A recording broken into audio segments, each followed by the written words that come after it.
OnePlus 12, is that the best flagship for the price? Let's find out. Okay guys, let's first start with the unboxing of this beauty. Of course, it's ordered from Trading Shenzhen and we have some stickers here. We have some extras and of course coupon codes, and we have the European adapter charger.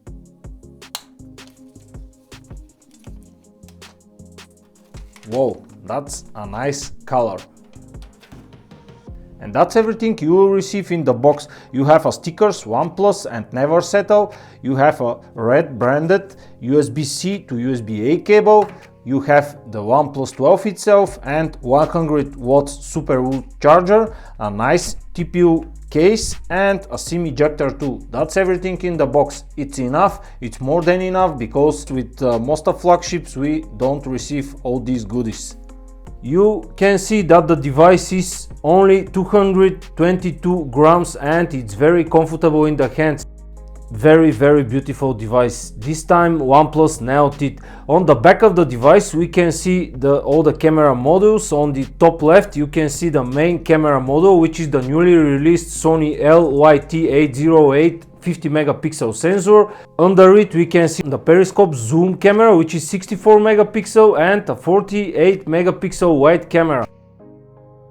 On the bottom side we can see the SIM tray, which is dual SIM support. Of course, we have a microphone, USB-C, which is 3.2, and a loudspeaker. On the right side we have the volume rocker buttons, and we have the power button, which is placed on the perfect position. You can see where is my thumb, exactly where it should be. On the top side we have the secondary microphone, an air blaster, and we have the secondary loudspeaker, which are doing a great job, the speakers. On the left side we have the famous ring slider.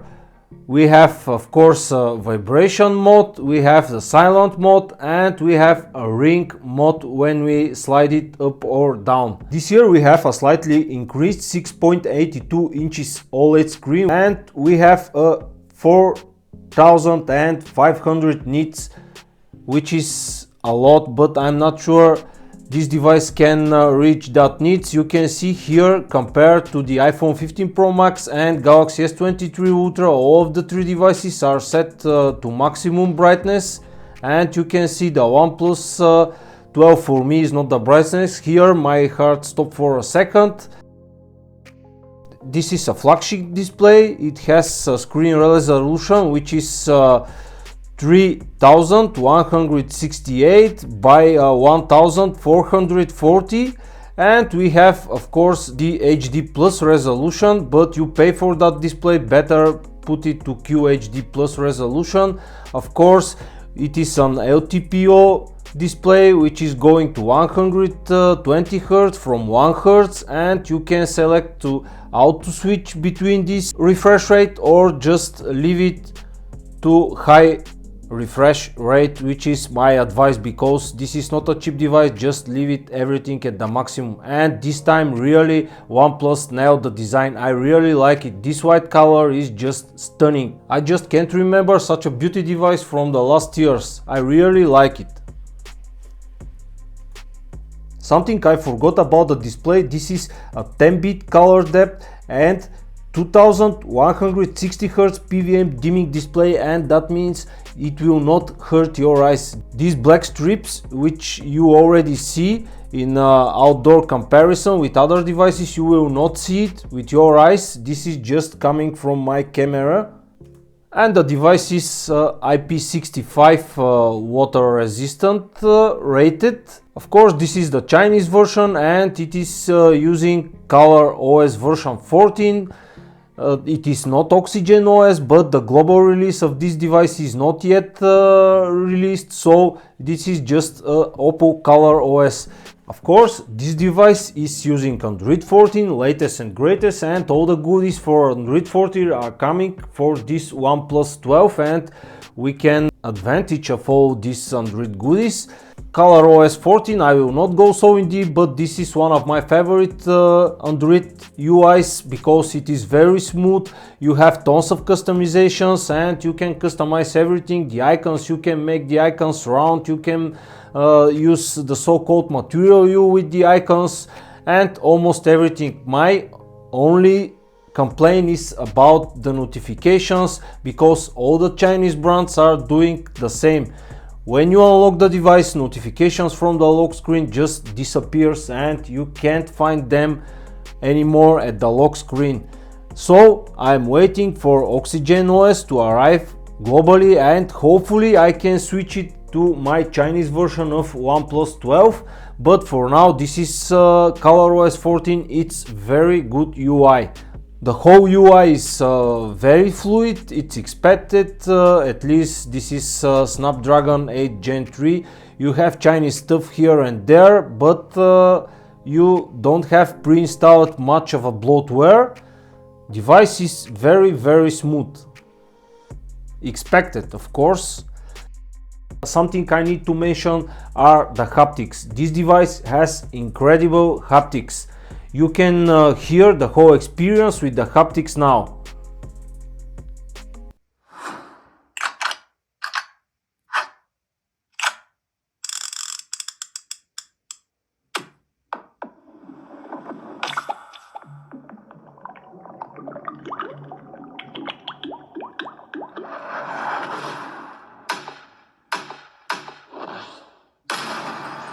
But believe me, the haptics and the feedback from them is very good with this OnePlus 12. Speaking of performance, here you can see me playing some Call of Duty. Everything is set to maximum, and you can hear the loudspeaker, the stereo loudspeakers, which are very good, and the device is performing perfectly.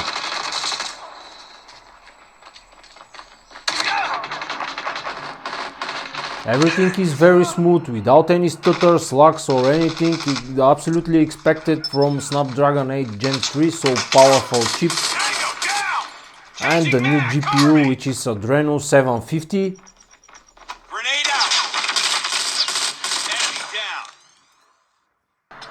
Not to mention easy games like Subway Surfers and so on. This is just not a problem for such a powerful device. My version is 12 GB of RAM and 256 GB of internal storage. Of course, this is the cheapest version, but no one sponsors me. This is something I pay from my own money. Here I'm playing Genshin Impact. Everything is set to max, of course. All the graphics, everything is 60 Hz, running very smoothly, without any heating problems.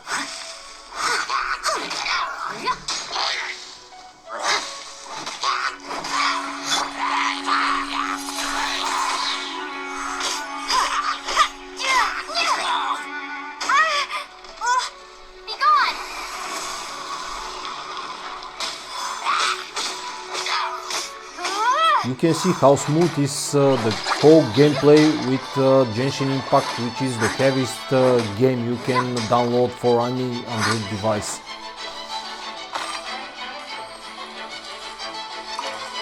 And it's time to make some benchmarks. You can see on Antutu ranking we have more than 2 million points for Antutu on our OnePlus 12. Of course, Antutu is not a cross-platform benchmark, and we can directly compare it with iPhone 15 Pro Max, but we can directly compare it over Snapdragon 8 Gen 3 on Samsung Galaxy S23 Ultra. Here you can see Geekbench 6 result. This is a cross-platform bench, and you can see it's not more than iPhone 15 Pro Max, but it is way more than 8 Gen 2 on S23 Ultra. You can see how high is the multi-core and even the single core result. So definitely 8 Gen 3 is very powerful chip. Here is 3D Mark Wildlife Extreme Stress Test. You can see stability rating is not very high for this device, but at least with the latest update we can finish the test. Before that we can't do this. And you can see best loop score, how high it is, almost 5000. The others are 3800, but here we have 5000 for 4 loops. Speak about the battery, and here we have the monstrous 5400 milliamps of battery cell. This is probably the highest amount of milliamps we have on any flagship, which is not a gaming flagship. And of course this will lead us with the power efficiency of Snapdragon 8 Gen 3. This will lead us to very good battery life. I already used this device for 1 week and I can say this lasts me every day till the end of the day, and at the end of the day I have around 45% of battery remain in my battery cell, which is more than enough for everyday use. And now it's time to check the cameras. Alright, we are starting the test. 4K 30 FPS with the main camera of OnePlus 12. Let's point the sun and see the HDR, how it's working. Is it any better? Also, sorry, I'm a little bit cold, but I hope you can hear the microphone and test the sound quality, which is recorded. This is the newly released Sony LYT808 sensor, which is 50 megapixel, and OnePlus claims that this is the best sensor out there after 1-inch sensors. So we can test that now. Let's do some shakings up and down and test the stabilization. Also, I'm start running now, so we can also test that stabilization. And I will point myself in front of the camera. Also, it's a little bit windy, but that will help us to test the microphones better. And this was the 4K 30 FPS video recording. Alright, now we are recording 4K 30 FPS, and I will try to zoom in and out so we can switch between the lenses and check how the device is performing when it switch between the lenses. Now I will go for a wide. Okay, this is 0.6, which should use the wide angle camera, which is 48 megapixel sensor. And now I will move further. This is 1 by, and it's exactly using the main sensor. This is 2 by, and this is 3 by, which now should use the telephoto sensor, which is 64 megapixel periscope zoom camera. And let's check now the maximum zoom. Alright, we can go up to 18 by. This is the maximum until we are recording 4K 30 FPS.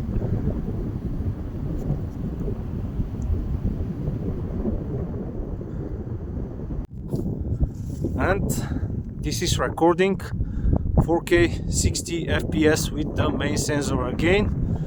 Again, it's doing pretty good job with video recording. No stutters, lags, or at least I can't see any of them on the viewfinder.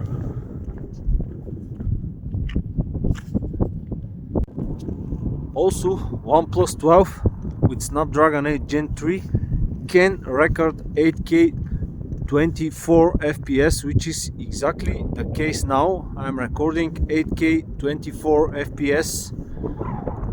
How this device can handle such a big resolution, let's test it. And now I'm recording myself a selfie video using the front cam of OnePlus 12, and we can record 4K 30 FPS. Sadly, we can't record 60 FPS with the front cam. I'm not sure why with these powerful devices. This is Snapdragon 8 Gen 3, the most powerful CPU out there, but we can't record 4K 60 FPS. Only 30 FPS is available. Here the sun is behind me. We can check the HDRs, how these devices perform with the front cam. This is 32 megapixel camera without any optical image stabilization, only electronic image stabilization. So I will start shaking it, and now I will start running. So is this electronic stabilization doing a good job? You can tell me down in the comments. And Here is a 4K 30 FPS video recording with the main camera in night conditions. Is there any lens flare on these lights? I think it's pretty good. I will start running now to check the stabilization. It's okay. To be honest, I think that the video is pretty good.